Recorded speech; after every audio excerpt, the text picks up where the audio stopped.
Мен Нарбаева Патима Макамбаевна буга чейин Чаткал районунун Акташ айылында иштегем. Андан кийин келип Чаткал районунун Шекафтар айылында иштеп, мектеп-интернатында эмгектенип келдим. Мектеп-интернатында негизинен 630 окуучу бар. Ал окуучулардын көпчүлүгү жарым жетим, жетимдер, анан көп үй бүлөлүүлөрдүн балдары, ошондой эле ички жана сырткы мигранттардын балдары окушат. Мектеп-интернаты 1957 жылы курулган, ошол боюнча жаңыланган бир ремонт иштери болгон эмес да. Негизинен ушул мектеп-интернатынын балдарын көргөндө өзүңчө бир жүрөгү өйгөн маселе чыгат эле да.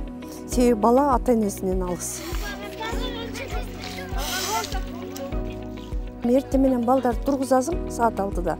Тургузуп физзарядка чыгарып келгенден кийин балдар кумгандарга, анан баклажкаларга сууду алып, бирине бири суу куюп, ушинтип жуунчу да. Анан ойлочу элем да ушу балдар үчүн да бир жакшы условия болуп калса деп. Кышында кыйланып, эртерде үшүп, бет кооздо эшикте жууп, сууларды дагы ысытып кыйланып жүрчү элек.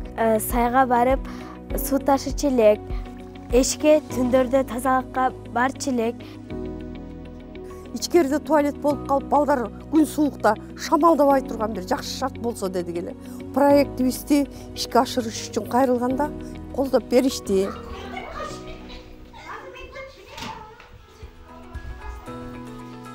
Азыр эми мына ысык суу, муздак суу чыкты, таза суу чыкты. Ошондой шарт түзүлдү да. Ал жерде туалети бар, анан кийин бидилери бар бут жууганга, умывальниктери бар. Ошондой эле автомат машиналар кир жууганга коюлду. Эшикке чыкпастан, устабастан кышында корпуста ысык суу менен жууп бет коолубузду азыр кыйналбай калганбыз. Ошон үчүн рахмат айтабыз. Менин көптөн берки ойлогон максатым, жүрөгүмө өйгөн иш быйыл аткарылды да. Баланын ден соолугу чың болсо, жашоого сергек болсо, ал бала коомдо дагы сергек адам болуп чоңойот.